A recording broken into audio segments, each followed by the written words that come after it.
evangelie spreekt Jezus vaak in vergelijking.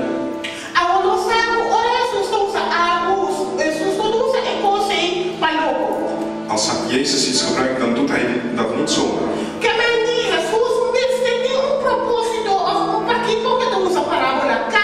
Hij heeft een doel waarom hij dit gebruikt.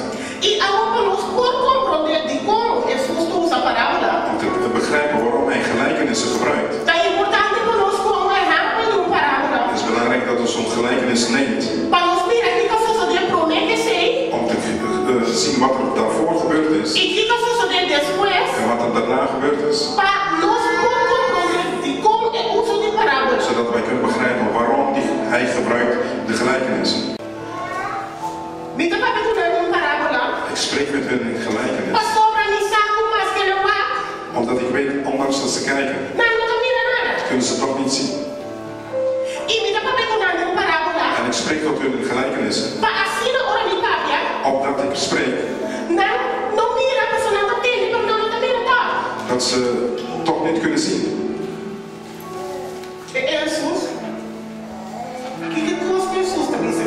Wat zegt Jezus? Hij heeft gelijkenissen gebruikt. Want hij weet, als hij gelijkenissen gebruikt, de mensen zullen horen. Maar ze zullen toch niet begrijpen. Ze zullen horen maar niet begrijpen. En ook zegt hij doet dat. Opdat ze dat luisteren. Dat ze niet zullen zien. Dat ze niet zullen begrijpen. Want ze zullen toch niet kunnen zien. Ze zullen toch niet kunnen begrijpen. Want is dit? Jezus komt. Jezus komt met een onderwijs. En dan gebruikt hij gelijkenissen. Ondanks dat mensen kijken, kunnen ze toch niks zien. Opdat,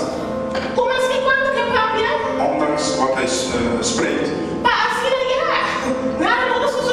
zodat er ook niks gebeurt. My God. Mijn Heer. Hoe bestaat het? Laten we gaan kijken wat er gebeurt. Mattheüs 13, vers 1. We zien de gelijkenis van de zaaier.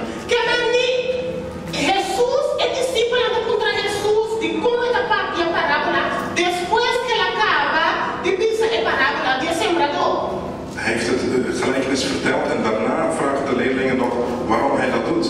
Die gelijkenis spreken. Jezus onderwijst de menigte. Iedere keer als hij de menigte toespreekt, spreekt hij in gelijkenissen. Omdat hij ondanks dat ze kijken, kunnen ze niet zien. Ondanks dat ze horen, begrijpen ze het toch niet. Dus deze mensen spreek ik ze toe in gelijkenis. Als ik de menigte toespreek, dan spreek ik in gelijkenis. Zodat als ik praat, ondanks dat ze mij horen, dat ze toch niet kunnen zien. Dat ze toch niet kunnen begrijpen. En Jezus antwoordt, omdat jullie wel.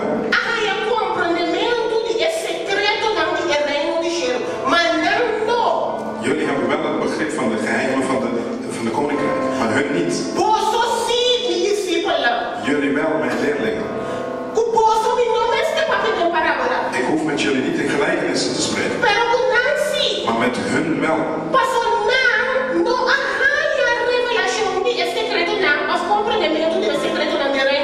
Want zij hebben geen openbaring of begrip gekregen van de geheimen van de koninkrijk van de hemel. Dus degene die veel bezit, zoals jullie, mijn leerlingen, zal meer krijgen van mij. Maar degene die niet bezit, zoals in de menigte, zelfs een klein beetje wat ze hebben, dan zal het van hun afgenomen worden. Ik dacht dat de boodschap was dat de mensen horen en begrijpen.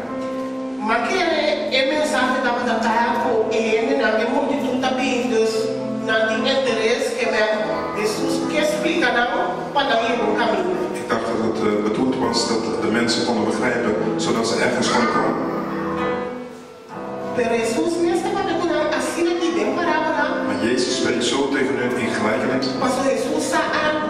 Omdat Jezus iets weet. Jesus sabe niemand que papai chave de manhã. Hij weet, ondanks dat hij dag in dag uit spreekt. Niemand que não vai, dan não mira nada tu. Ondanks dat ze kijken, kunnen ze toch niks zien. E Jesus sabe niemand que não escuta bom. Hij weet, ondanks dat ze goed luisteren, zullen ze toch niet begrijpen. Dus hij spreekt met hun in gelijkenis. Maar zijn leerlingen wel. Hij hoeft niets met ze te spreken in gelijkenis. Want ze hebben wel begrip van de geheimen van de koninkrijk gekregen. Als Jezus tot hen spreekt, begrijpen ze wel wat Jezus bedoelt. Hoe kan dat? Bij vers 15 zegt hij.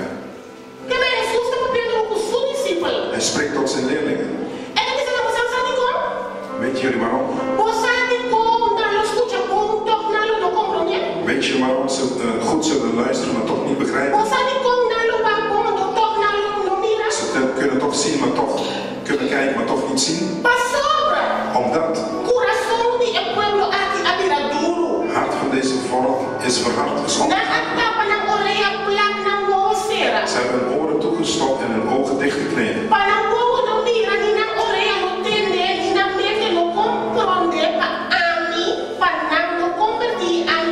Want anders zouden ze niet zien met hun ogen en hun oren, niet met hun, en horen met hun oren. Ze zouden ze inzicht verkrijgen tot inkeer komen. En door mij worden genezen. Dus we spreken hier over een menigte. We spreken hier van mensen die gekomen zijn om naar Jezus te luisteren. Ze hebben van hem gehoord. Ze kwamen bij hem.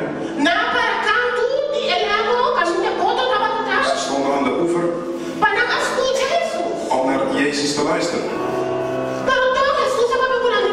Maar toch sprak hij met hun in gelijkenis. Want hij wist dat het hart van deze mensen ontoegankelijk was. Hoe bestaat het dat hun hart ontoegankelijk is, maar ze kwamen toch om te luisteren? Wat was het verschil tussen de leerlingen en de mensen?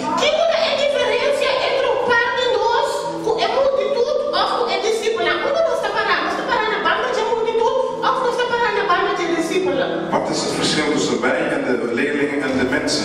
Waar staan wij? Gelukkig zijn jullie. Dat jullie oren kunnen zien. En dat jullie oren kunnen horen. We spreken hier over een menigte. Als we kijken iedere keer dat Jezus gelijkenis heeft gebruikt, zien we daarna dat hij bij zijn leerlingen was. Dan vragen ze een uitleg voor hetgeen wat hij net gezegd heeft. Als we kijken bij vers 18, dan legt hij dat uit wat de gelijkenis is.